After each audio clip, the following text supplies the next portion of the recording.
చిన్నప్పుడు గోటిరాడు be like అవరా మోసెత్తం దేకినప్పుడు కింద బండలున్నారా సాబి వేసి దేకుతారా అంటే ఇంటారా మీరు? నాకు రక్తం వచ్చేదాకా దేకిపిస్తారు కానీ ఆడ సాబి ఏనిస్తారా? అరే రాజుగా గోటిలాడదాం దారా. చల్ నీ అవ్వ నే ఆడ మీతోని, మీరు అన్ని తొండిలు పెడతారు, నేను ఆడనాడపో.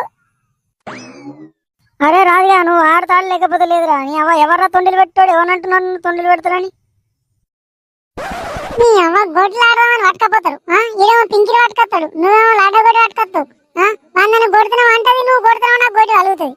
అవురా ఈ గోటిలాడితే సూటిలో వీరుని లెక్క ఫీల్ అవుతాడు. వాడేదో సూటి కొట్టి అంటించినట్టు ఆ జనాలు ఆడతాడు, దాని మీదకి ఎత్తేస్తాడు గోటిని. ఉంటే ఆయన గోటి అలా కొడతాడు ఉత్తాయని.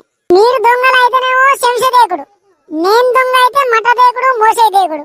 అవురా మోసేత్తం దేకినప్పుడు కింద బండలున్నారా సాబి వేసి దేకుతారా అంటే ఇంటారా మీరు? నాకు రక్తం వచ్చేదాకా దేకిపిస్తారు కానీ ఆడ సాబి ఏనిస్తారా?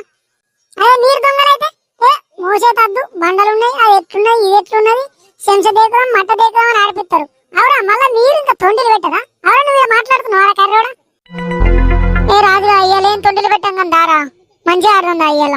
నువ్వు ఏ గోట్లు అంటే ఆ గోట్లే, లండలంటే లండలే, పింకిర్లు అంటే పింకిర్లే, మధ్యలో పాల పిట్టలన్నా ఓకే, నువ్వు ఏదైనా ఓకే సరేనా? నువ్వు ఎట్లా అంటే అట్లా ఆడదాం. అరే అత్త గాని మీరు ఇట్లా తొండులు పెడితే నేను మధ్యలో ఇస్తా నా గోటు పట్టుకొని నేను మళ్ళా మీ ఎదురు కొట్టదు ఫస్ట్ చెప్తున్నా నేను. సరేరా నువ్వైతే రారా. అరే ఈడు మననే తొండిలు పెట్టిందంట రారా. ఈ నీయల దేకిపిస్తే మోసేందుకు రక్తం అట్టలే అట్టాలి సరేనా? నడు ఇక మన సూటిల కథ చూపిద్దాం ఈయనకి ఏంటో.